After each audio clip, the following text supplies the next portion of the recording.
बोलो जयकारा बोल मेरे श्री गुरु महाराज जी की जय। The 13th of March 2026। Paramhans Advait Mat. सौजन्य लेखक तथा प्रकाशक Shri Paramhans Advait Mat publication society Shri Anandpur. Compiled by S.K. ड्यून। आज का पाठ आगे पेज 320 से 321 तक। साधु वेश। श्री गुरुदेव महाराज जी श्री दूसरी पातशाही जी के हृदय में नाम उपदेश को अमर ज्योति का प्रकाश स्थान स्थान पर फैलाने की एक तरंग उठी। इस लहर ने सन 1920 में लिक्को मरवत में साकार रूप धारण किया।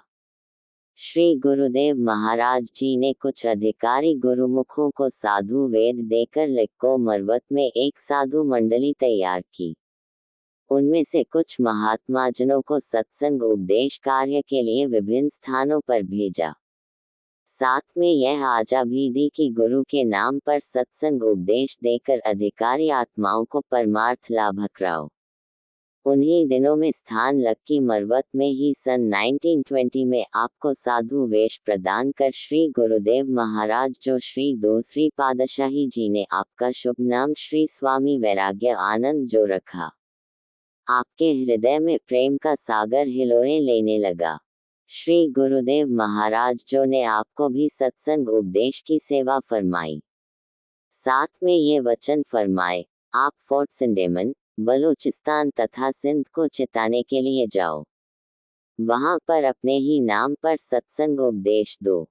कुछ लोग इस विषय पर आपत्ति करेंगे, लेकिन आप उनकी ओर तनिक भी ध्यान न देना।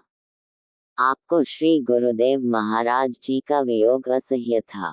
श्री प्रसन्नता तथा श्री मौज को प्राप्त करने के लिए आपने श्री आज्ञा को शिरोधार्य कर वैसा ही किया। श्री आज्ञा दो कि अपने नाम पर परमार्थ लाभ कराओ। इतनी शीघ्र इतना ऊंचा पद मिल जाने पर भी आपके हृदय में अपने पद का ख्याल उत्पन्न न हुआ। श्री गुरुदेव महाराज जी श्री दूसरी पातशाही जी ने आपको सिंध भेजते समय फरमाया कि कलयुग के जीव निर्बल है। वे अपने कर्मों से नहीं, अपितु गुरु की कृपा से पार हो सकते हैं। इसलिए जो भी आपसे नाम का दान मांगे, उसे उदारता के साथ नाम दान प्रदान करना है। ये जो सत्य नाम है कभी निष्फल नहीं जाता। चाहे एक दिन में, चाहे एक वर्ष में, चाहे इससे भी अधिक समय में अपना फल जरूर देता है। नाम रूपी बीज जीव के हृदय में अवश्य ही अंकुरित होता है और अवश्य ही होगा। आप इस नाम के अमृत को जन जन को पिलाएं। हमारा आशीर्वाद आपके साथ है।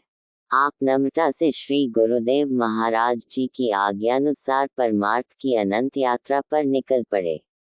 इसके आंतरिक रहस्य को तो केवल श्री गुरुदेव महाराज जी ही जानते थे।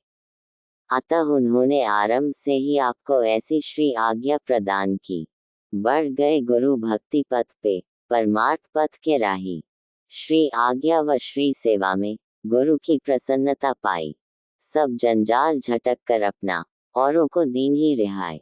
एक नई दुनिया को बसाने प्रगति ज्योत इलाही। विलक्षणता आपका प्रथम गुण था। बाल्यकाल से आकर्षण शक्ति का भी गुण विद्यमान था।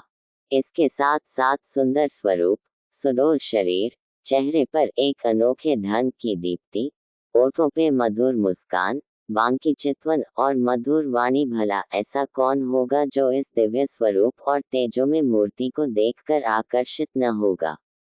श्री गुरुदेव महाराज जी ने जैसे स्वयं ही अपने स्वरूप जैसा इस दिव्य रूप को बनाया हो।